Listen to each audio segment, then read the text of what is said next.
खोइ के भएको यार, खोइ के भएको यार। म चाहिँ आफैलाई एकदम अनलक्की सम्झिन्छु क्या। के भनौँ न, सबैजना साथीहरूको लभ हुन्छ, तर मेरो साथीहरूको पनि सजिलो गरेर हुन्छ, तर मेरो चाहिँ सजिलो गरेर हुँदैन। हजारौँ कोसिस गरेँ उनलाई पाउन, त्यही पनि उनलाई पाउन सकिनँ।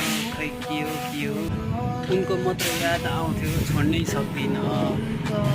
अब त यस्तो लाग्न थाल्यो कि होइन गाइज, अब त यस्तो लाग्न थाल्यो कि होइन, अब त समयको वेस्ट र व्यर्थ जस्तो मात्र लाग्छ क्या गाइज। अब भनौँ न, अहिले आएर चाहिँ मलाई त्यस्तो लाग्छ होइन। अब भनौँ न, लभ नपरे होइन, परेको हुने मान्छेसँग चाहिँ कहिले पर्दैन क्या गाइज, हुने मान्छेसँग चाहिँ कहिले पर्दैन। जे उनीले मलाई बिर्से पनि म उनीले बिर्सिन सकिनँ, किनकि उनले मलाई माया नगरे पनि मैले उनलाई चुप माया गरेको थिएँ। अरू मलाई केही भन्नु छैन।